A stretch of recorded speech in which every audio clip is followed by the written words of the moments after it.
Okay, I think maybe we can start already. It's 2 past, and then of course we are recording this session, and then we will be sharing it online so that those who entered either too late or didn't have the chance to attend today's webinar, we can simply have this available online for them. So welcome everyone. Good morning, good afternoon, good evening, wherever you are. This is of course a global webinar addressed to all the supporters and signatories of the Net Zero Carbon Events Initiative, focusing on the reporting. I think quite a lot of people were impatiently waiting for this, and we're very happy that we finally are able to release this reporting template in line what the roadmap told us to do. So once again, a very warm welcome. As I said, the webinar is focused on some more on signatories, but I know that there are some supporters of the initiative who joined today. So also to you, very warm welcome. However, for the signatories, of course, it will be a much more interesting exercise because you are the ones who need to report this year for the first time. And if you're a signatory, of course, you have a couple of actions which you are supposed to deliver when you sign the pledge. And this is, of course, the action number 1, which you see here on the screen. So basically, before the end of this year, you need to publish your own organization's pathway to achieve net zero by 2050 at the latest, with the interim target to reduce the emissions by 50% by 2030, which is, of course, in line with the Paris Agreement. The action 2 is collaborate with partners, suppliers, and customers to drive the change across the value chain. We do it, of course, within the work streams, but we also hope that even if you are not part of the work streams, you do it with your suppliers and customers and communicate that you've signed the pledge and that you are trying to change the way our industry works. Action number 3 is to measure and track the scope 1, 2, and 3 emissions according to the industry best practices. And I think we will be talking about this a bit later as well. And action number 4, this is why we are meeting today, is of course the report on progress at least every 2 years. So this year is a little bit special because it's the first year, and before I give the word to Eric afterwards, we will of course give you a little bit more information about the initiative in general. And if I could have the next slide, please. So here you see the latest numbers. We have now more than 570 supporters who have registered to the initiative, 367 of them operators, 73 associations, and 131 partners from 60 countries. So you can see that this is truly a global initiative. And one of the preconditions set by UNFCCC is, of course, the inclusiveness for this initiative. So we really welcome everyone who wants to be part of this initiative. Please do join. Please do collaborate with us and try to make the change happen. So as you can see, the entire value chain of the events and meetings industry is reflected in this initiative. We have venues, we have service providers, logistics companies, we have, of course, organizers, associations, consulting companies, media partners. So all those who are connected to the meetings and events industry are really part of this initiative. Another precondition of this initiative is, of course, that it's free of charge for everyone. So we do not charge anything. However, an initiative of this kind of magnitude costs quite a lot of money, which is why we welcome financial contributions from companies. So if you are interested to join the initiative as a financial contributor, please very welcome. We already have more than 30, exactly 35 at the moment. And here you see the overview of all the companies who contribute financially. We have different levels of contributions, from platinum level, where we cap the financial contributions at 25,000 euros, and it goes down to the green level with basically contribute as much as you can afford or you want. And maybe the next slide. Here you see once again an overview of the work streams which are now active. 5 of the working streams are based on the priority action areas which are described in the roadmap. Venue energy, which is led by AIPC. Production and waste, which is led by IFES and specifically B-Matrix and Holtman. Food and food waste, which is led by Jaarbeurs. Logistics, which is led by International Exhibition Logistics Association, AELA, as well as travel and accommodation, which is led by ICA. So we really thank all of the leaders of these work streams that you really do a great job and dedicate quite a lot of time in order to drive this initiative forward. And it's really very much appreciated. And then we have, of course, 3 further work streams which we've introduced, which are more transversal in their nature. This is measurement, carbon offsetting, and reporting. The measurement one is led by UFI together with Greenview, and carbon offsetting and reporting is JMIC together with Greenview again. And also on this stage, a very big thank you to the team of Greenview for doing such a fantastic job and supporting us and coordinating this initiative. It really helps a lot to drive it and to set best practices as well. So with this note, Eric, I would like to give the floor to you, because you will be the one to inform the stakeholders about the reporting template, which we've just rolled out. And yeah, Eric, thank you so much. Okay, great. Thank you, Alex. Hello, everyone. Pleasure to be here presenting and supporting this initiative along with my colleague Sahil on the webinar. As a primary to this, as a result of these work streams, there is a series of best practices and actions and resources that are being developed. The initiative is truly industry driven, which is why it has so much support from industry and global bodies such as the UNFCCC. And it has really taken, it is an internal approach to have real practitioners across the value chain, each of these work streams, to develop their sort of pathways as per the roadmap. And so if you remember, we started with the pledge and then the roadmap, and now it's a matter of looking to support that decarbonization, those pathways. And so we are working on, through the work streams that were just mentioned, priority action areas, detailed guidance, resources, and best practices. And that is the first round. And the idea is this continues to grow over time so that you'll have more resources and guidance as part of this initiative, thanks to the generous support of the sponsors. Second, while the ultimate goal is decarbonization and the pathway to net zero, we know that the first step is measurement, and we know and understand that measurement has been typically the most challenging, maybe the most cumbersome, and is the one of primary lens this year. And so we are collectively developing a methodology for measuring an event, which is built with a work stream with over 20 members of practitioners across the value chain, as well as liaising with the other work streams to get their best practice. And so that will be a freely available methodology that will give detailed guidance on how you're able to quantify the event, as well as to build any tools off of them with a consistent industry-wide methodology. And so part of that is that both the support, the resources, the best practice, and the measurement approach and measurement guidance are strengthened in a virtuous cycle by the reporting of signatories.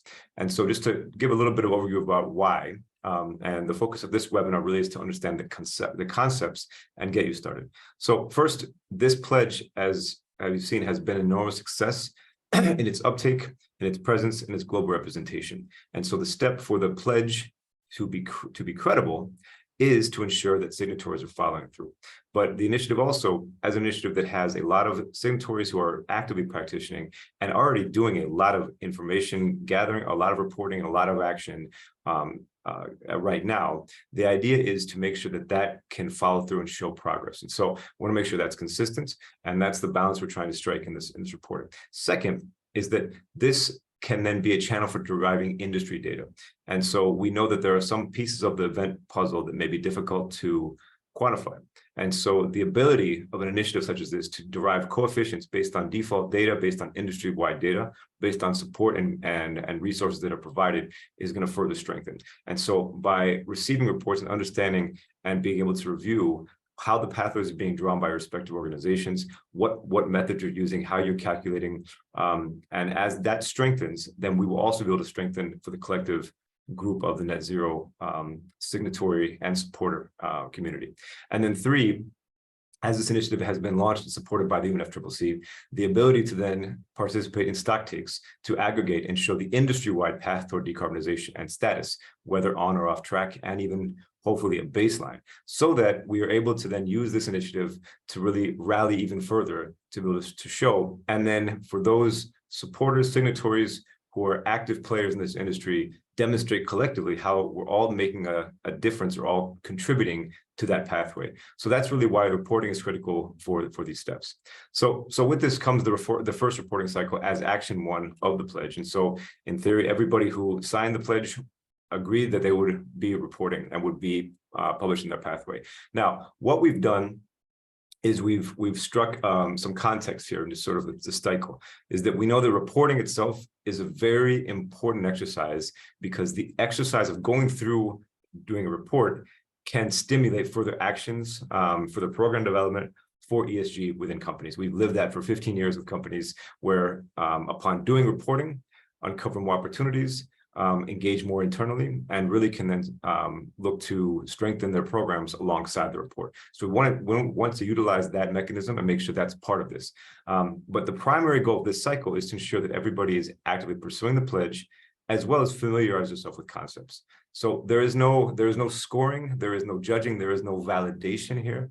Really, we understand that there is a wide spectrum of maturity across the 571 and growing signatories. Some have already set science-based targets and are already actively reporting on public disclosure, verifying their data, deriving event-level data, and having their own industry-wide calculators. Some have never reported before and are using this exercise to help them as a guide and resources to continue in the journey and have it more formally join. And so across that spectrum, the first action here is really to make sure everybody is familiar with the concept of reporting, what it entails, and how it can be utilized. So again, we are then starting with the guidance. We've launched the template, and we have then July to September is the reporting cycle. Then that date through the deadline that we've set through end of September is so that we can analyze, maybe ask some questions, go back and forth as needed, compile in October and November, so that we can publish the general pathways at aggregate level to 2050 at COP. And so that's the cycle. That's why this is in this current cycle. This is also so that we're basically on the one-year cycle after pledge. And so the reporting template has been released with the hopes that this will be able to get wrapped up by then. So that's our timeline. Now, again, also the question had come up about what is being reported and what is confidential versus not. So again, as this is a first exercise, and we want to encourage and build confidence with those who may not be familiar with reporting as well, we understand this may involve extra reporting that has not necessarily been done at other types of ESG reporting levels before. So in order to do that, we are going to keep all this confidential. Now, we're not going to ask that you submit confidential information. What we're just saying is that the template that you fill out will be submitted to Jamaica as the coordinating entity. Greenview as a technical partner will review, and we will use and aggregate for the industry-wide pathways. However, we are not going to publish this report. Your template will not be made publicly available. We are acknowledgeable that most of the information for several companies will already be publicly available, and we want to synergize. However, this is not the point here to put that out. Now, that may happen in the future, And there are several initiatives that do that. The precedent, for example, the UN Global Compact, where you're supposed to report your communication of progress across the 10 principles. Anything like a science-based targets initiative, where you're expected to then report annually against the targets that you've been validated against. Another precedent that we've seen, especially some things like GRI and others, where reporting of information is mandatory or is necessary as part of the framework. In this case, we want to strike a balance, because the point here is not reporting. This is not a reporting initiative. This is a decarbonization, net zero industry initiative. So the ultimate goal is decarbonization. The goal is not scoring. The goal is not rating. The goal is mobilizing and rallying an entire event industry to decarbonize. And so to do that, we know that we need to have a credible pledge with credible reporting, but we do not need to get overly focused on validating pathways as of yet, as things are still filling out. And so really what we want to do is use this exercise to understand the readiness for reporting, because we understand you may not be able to report on all questions. That's okay. There are companies who can, there are companies who may not. What we do ask is that you really study, interpret, and understand the intent of what we're asking and why. And if you cannot report, use this exercise as a first step to then understanding what you need to do to report in the future, for which the guidance on the methodology and the industry resources by workstream will be made available through the course of the year to help strengthen that for next year. And as well, we want to use this exercise to build a good, robust framework that identifies the opportunities of improvement for signatories. For example, for finding specific gaps in reporting, we can then look to dedicate resources as an initiative. As well, we can hone our processes and understand how to do this better and customize, because one of the things we've also experienced is a difficulty and challenge in reporting frameworks that use reporting for their own ends, but do not consider necessarily those do reporting in the process. And so we want to make sure that we can utilize this opportunity to really further refine and make it better in subsequent years. So let's get into the reporting template.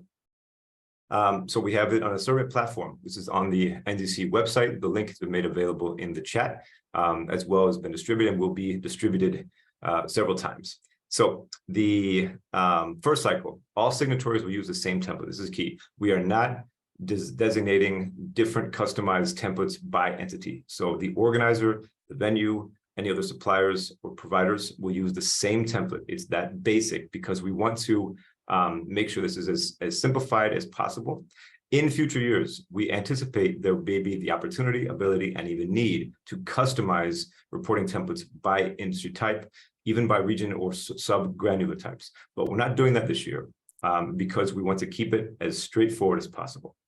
And now the template is divided into four sections. First, the basic and general information about your company, which is intended to have a database of who is reporting, as well as enable that kind of comparison and aggregation to see where there are like companies and where that's going to fit into global figures.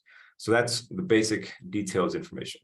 The second is on the pledges and initiatives. So really we want to determine the progress of communication. So here we are asking that you report on your communication per the signatory, per the pledge. As well, we'd like to know about the other initiatives that you have concurrently have launched that relate to this, so that we can utilize those in further guidance and resources. So those first two, fairly easy, fairly straightforward. And if you've been following the pledge, we know that there have been opportunities to try to communicate things over the course. And so this should come easily for some. Then we get into the pathways and measurement. So this is where we get into the real details of the scope 1, 2, and 3 emissions. We understand some of you may have a full scope 3 inventory quantified. Some of you may not know what scope 3 is yet, or even scope 1 versus scope 2. And so we want to look at the progress to see if baselines have been set and identify gaps. And so again, for some organizations, it may be possible. You've never done this before, but using some of the resources available in the next 2 months, you're able to quantify and report what you can. Others will already have this available. So because of that, we're not necessarily asking you to repurpose and have a lengthy questionnaire asking you to repurpose your quantification. If you've already done a CDP, you've already published a report that has this information, then pointing to that will help in the sort of compliance so that you can streamline, so we don't have to reinvent the wheel.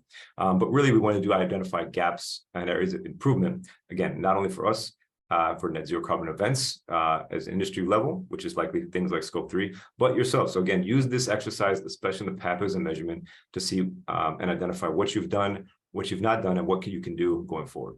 Then the fourth, which is really key, is this collaboration. How are you using your decarbonization pathway? How are you involving your suppliers, your other partners, your customers? And how are you doing the engagement actions? Because we know there's a lot of engagement actions that can be undertaken that will help move the needle. And we want to ensure that there is this collaborative progress across the value chain, because that is at its heart, the strength of this initiative is its industry-wide cross-partner initiative of entities coming together. And so really ensuring that it goes through the value chain of the event industry is going to be key. So we want to know how that's being done in your organization. Again, same thing. You may now realize through this reporting template, oh yes, there's some more I can do, and I would love to learn more. I would love to get more involved. And so that's another benefit that we like to see of this reporting. So those are the four pathways. Those are the four sections of the reporting template. So we'll go now to a little bit of each of how to report. So first, company. So these are fairly straightforward information. Now, we know that some organizations in our industry have varied business models. Some may be just a venue. Some may be a venue and an organizer. Some may be an association that also has a venue. Some may be a destination that also has a venue. So we know that there are multiple answers possible, but we want to gauge. We are not asking at any time to sub-report by type. We just want to know the representativeness of it. Headquarters as well. Now we're looking for headquarters. We realize this may be difficult, but where the headquarters is an important one, because that oftentimes is where the decision making is going, the legislation is derived, and regulation will be needed as well. We can see the true representatives of where entities are based, as well, where do you operate. So that's really the piece of the company. Now, for each of these, we have what do you need to report, where do you get this information, and what's most useful for this. So first, this is basic information about your organization. You should have this readily available. And we just ask you to provide as detailed information as possible and provide complete information. So that's fairly straightforward for your company. Next, pledges and other initiatives. So essentially, we would like to know, have you followed through yet with the pledge and communicated this pledge, one, internally, because we found that especially in larger organizations or organizations with various departments and divisions, it may not be understood or well known throughout your entire organization that you have committed to this. So we want to see, has that been communicated internally? And second, have you communicated externally? So there then comes questions on, well, where have you communicated it? Please show us, please indicate, and please provide any more context. So really, that's what we're looking for here. And then we can go and look at the information. Again, this is not to judge whether you're reporting and communicating correctly. This is not to expect that. It's more to make sure we can see how NZCE is working in practice in communicating across stakeholders. So what do you need? Information about your channels. You can usually find this in perhaps in any sustainability reports where it's been mentioned, any marketing communications, speaking engagement, public announcements, that kind of thing. So again, most complete and accurate will be available. Simply telling us, see our report, and your report's 250 pages, probably not helpful. If you can say, it's in our report, it's in page 3, here's the link, that would be very helpful to us as well. And any other information in open text. So feel free, again, this all strengthens. Okay, now we get into the pathways of measurement. And so here we're getting into the more granular details that generally follow the roadmap that was published. But essentially, we want to see first off on alignment is, have you published a pathway? Now, pathways as well, we know there are various types of pathways and formats of pathways, which is why we haven't specified specifically here in more specifics other than have you aligned it to Paris Agreement, reducing emissions by 50% for the basic parameters, and provide the information. And then do you have any interim targets along that pathway, any milestones in yard start years? So please provide that information.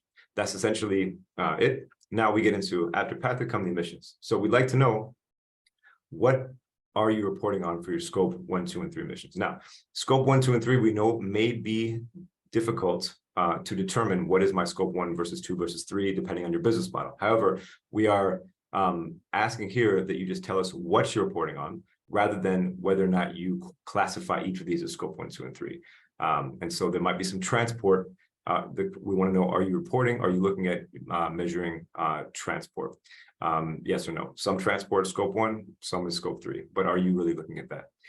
Then comes now deeper measurement. So the question is, are you measuring your scope 1? And so what are the boundaries? What are the emissions? Where can it be found? That kind of thing. Fairly straightforward. We want to know, have you reported on this, yes or no? And then we get into more of this as well, because the pathway, see here. Yeah, so the pathway, then we get into that just continues with scope 2, with scope 3. We talk about baselines, and we talk about basically all the information that is generally accepted in reporting about emissions in as simplified format as possible, hoping that you're able to direct us toward places where this might already be reported. So what we need is, we need more about the boundaries of measurement. What is your organizational boundary? What are you leaving out? What are you including? This information should be in any existing sustainability reports, if you're reporting to ESG disclosures, TCFD, SASB, those kind of things, and as well any others that you might have contributed to.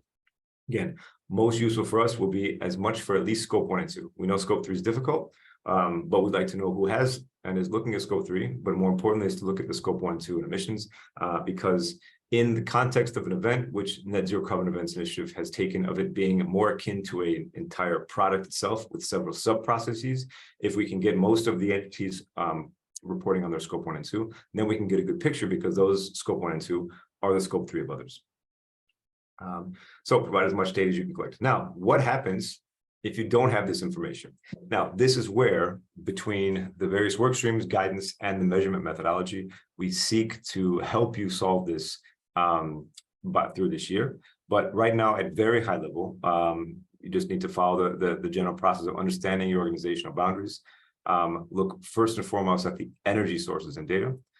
You then convert that to emissions, and then you look to the value chain. So this is, again, for those who have never done this before, there are tools and things out there, but it's really coming down to what are the sources of energy that you're directly burning or that you're purchasing, such as electricity.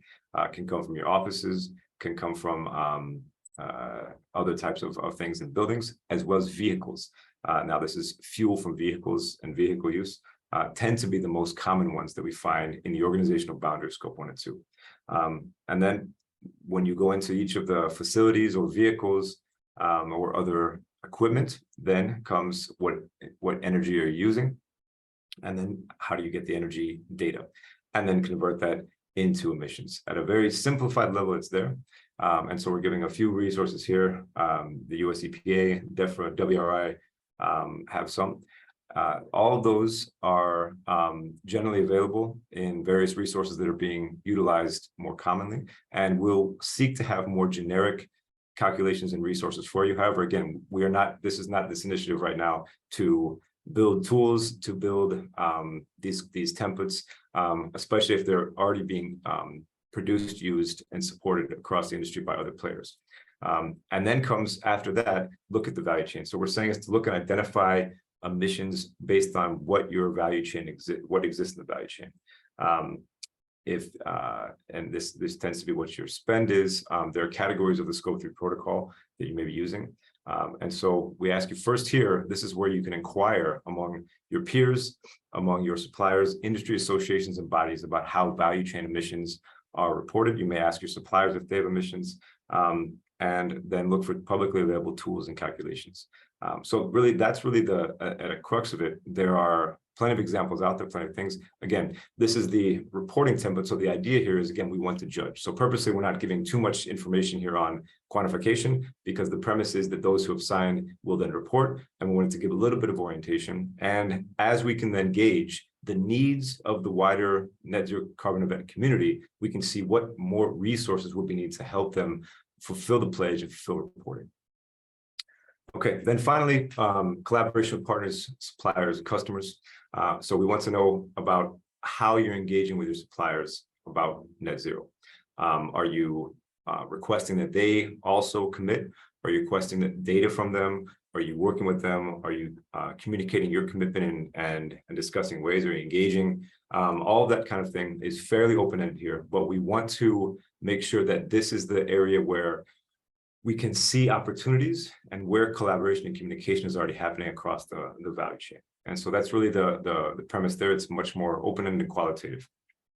Where is this found? Similarly, now this may be, now it can look a little bit differently because it may be the organization has mechanisms in place in its RFP processes, in its procurement software, in its sales decks and pitches and things with potential customers, as well as any type of other SOPs or contracting or engagement opportunities, depending on if you're a venue or an organizer, or a stand builder, or anyone who might have this as part of your offering. As well as might be, having some preference of working with those who have it as well.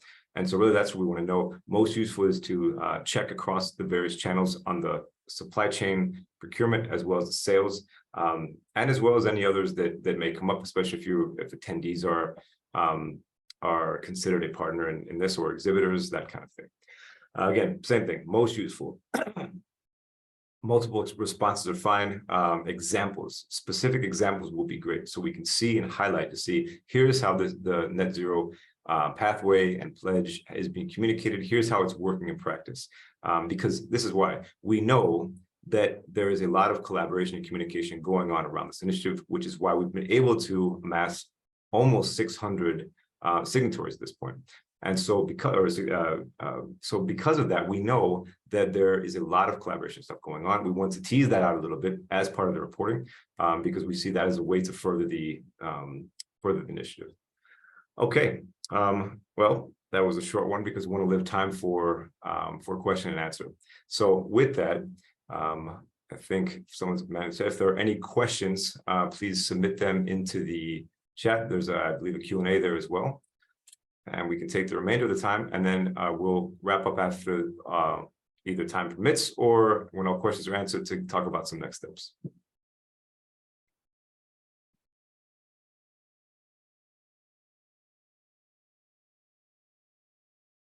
We just had one question, which I answered from Hannah.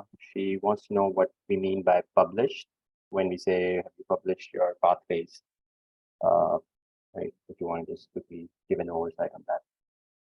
Yeah, thank you. So published means publicly available. We are not asking that you publish in an academic journal. It means that it is disclosed publicly. That's really what we refer to in terms of published. But it does not have to be a formal publication. So that you can consider it whether it's disclosed.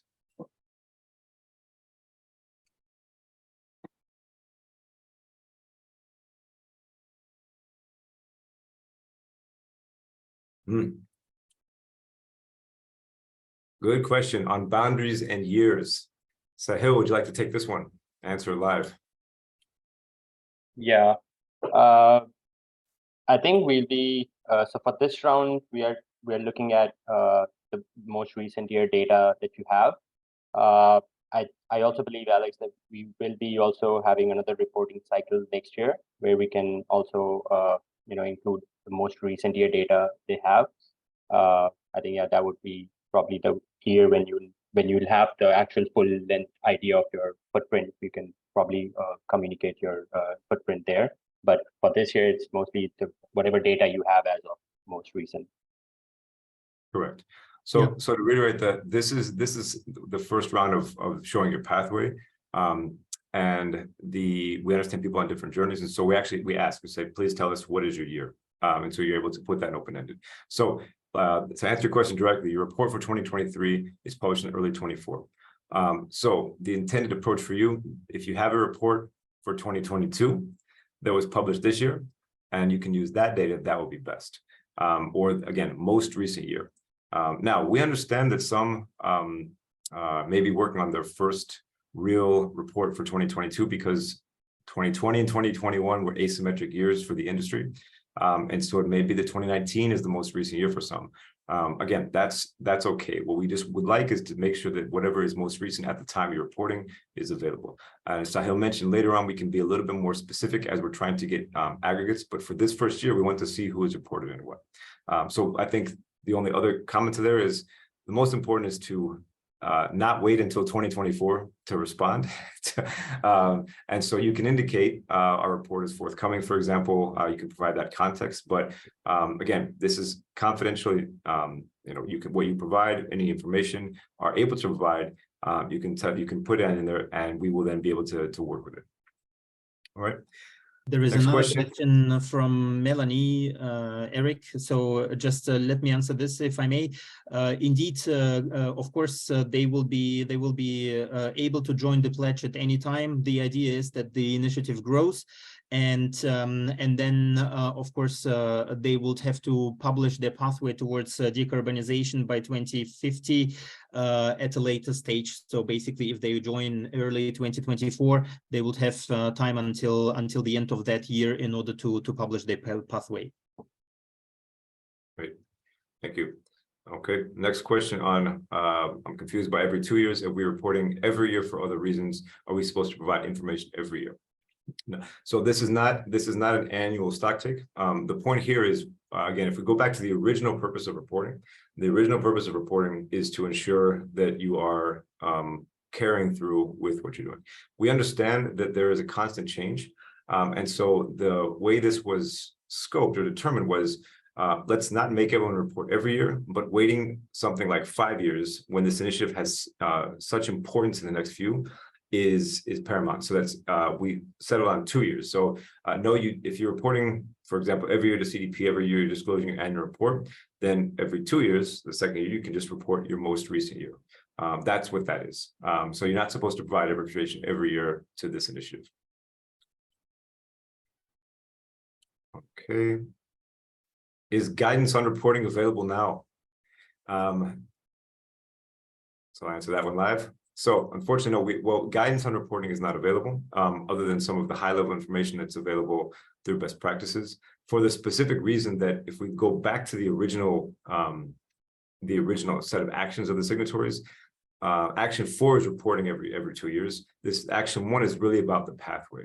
And so the intention of this template is to set this up and bridge that gap between, we'd like to know your pathway, and we'd like to know a little bit more information that can help us format that reporting that will then make available.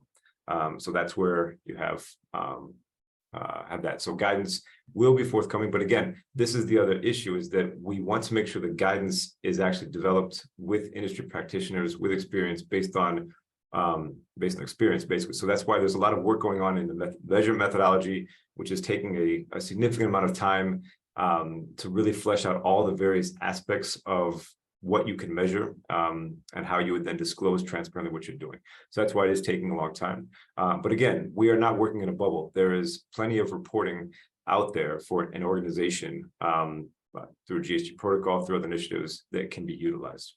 Now, there is a reporting work stream that is working on this, and this is where others involved. So there's a lot of work and activity going on in that work stream, and we do encourage for those to engage with the reporting work stream who are more interested in this. Yes, this is a good question. I think some people may not be ready to report now. So again, in 2 years, can we wait another year? So again, this is a good question. Again, let me just answer this one. Again, this is for those, we're asking basically to report what you're able to report this year. Most important is that first section about communicating the pathway, which is action 1. And so, yes, we understand some people may not be ready. And we don't want a scramble to go through this exercise. We're basically saying, report what you can, try what you can, then we can gauge the level of maturity in general. And so, yes, then they could wait to report. All right. Good. Okay, sorry. So the question then is referring to on your roadmap, you've stated we published at the end of 2023. How do we approach the publication for 2023? So I think the question here is the difference between the 2023 calendar year information and the reporting period. If that's correct, that we're talking about the 2023 is the time period by what we want you to actually tell what you're doing. So that's really what we're talking about here, is by the end of this year, you will communicate your pathway. That's really what we're talking about. We're not talking about the 2023 year being the baseline, anything like that. So again, you're doing your roadmap, you're doing this how you have for your entity. So what we'd like to see is that by the end of the 2023, you will have a pathway published that how you're going to basically align with the initiative and the roadmap. That's really where we have stipulated. And again, we're not looking for 2023 calendar year data as a baseline in this time.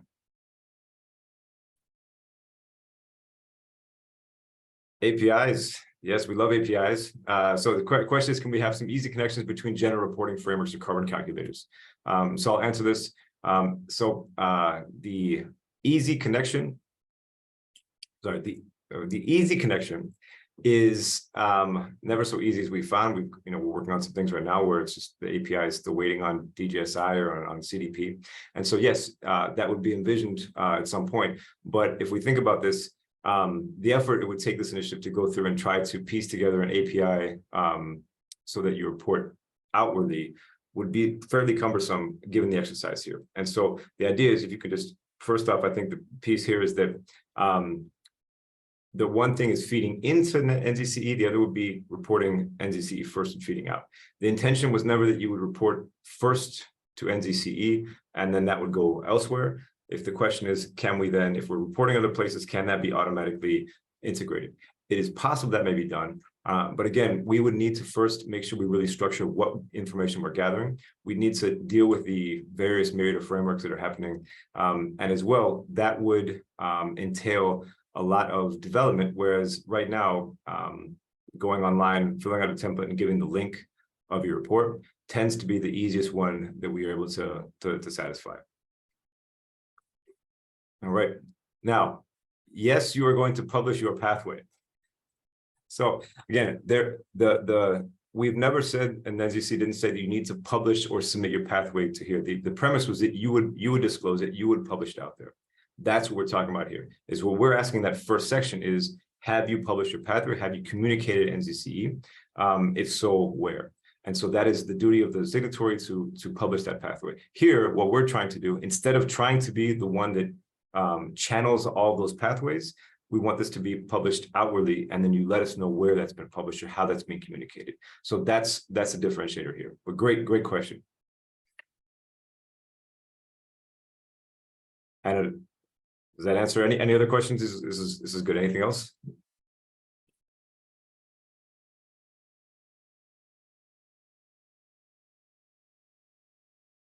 So far, I think it's yeah, as Edwin writes, all clear.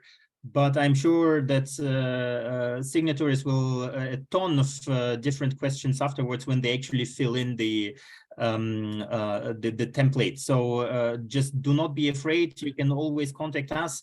The email address is also published on the template, and we will be happy to answer as much as we can, of course. Very good. Okay. Will you get the slides? Good question. Yes, and this is being recorded, correct? Yes, it's being recorded, and we will also upload it on the website so that you can watch this one more time, two more times, so that indeed you have access to this at all times.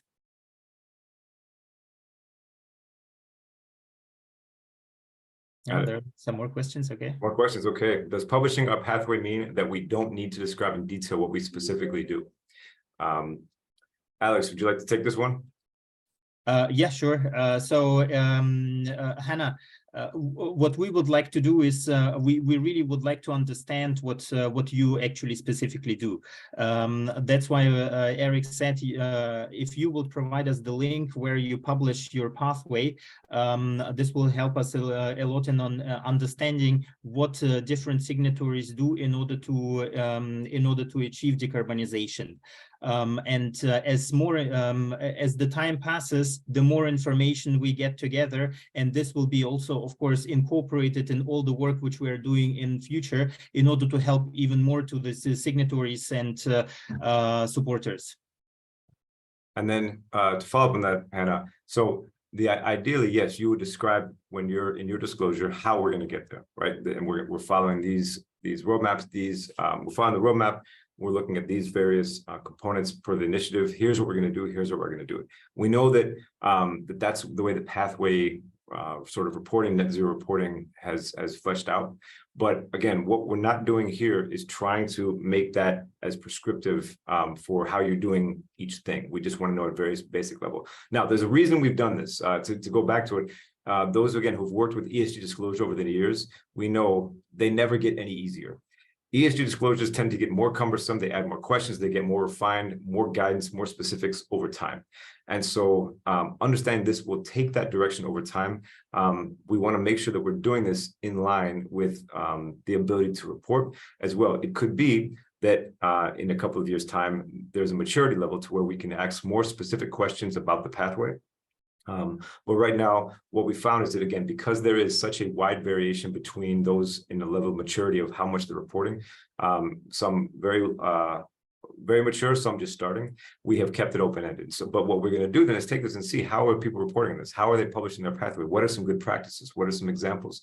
What are some ways that this can be applied? And so then the various work streams, we're able to take that in, not just reporting, but see those who are providing more detail. And here's how we're going to decarbonize our food and beverage, our production, our logistics. Those can then be taken and incorporated. So that's really what we're trying to gain with this. But again, it's up to you to publish right now per the basic stipulation is all.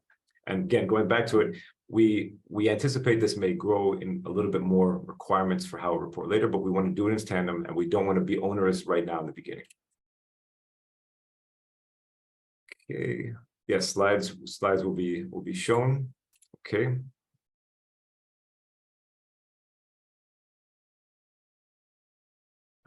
Good question. So the information will be included in our sustainability report for 2024, but the content will be based on a progress updated in 2023. The report will officially be published in 2024. Is that okay? Yes, that is okay. We know this happens if you can indicate this information that we're submitting here has not been published yet. It is for our report. We're submitting what we're able to right now. We will have that available in 2024. That's okay. Right. Again, we want to know where you're at on this and what you're doing. Now, again, if you have reported a year before, then please provide that information so we know that there's what you're reporting, what you're doing, and where there may be changes. Alex, any comments there?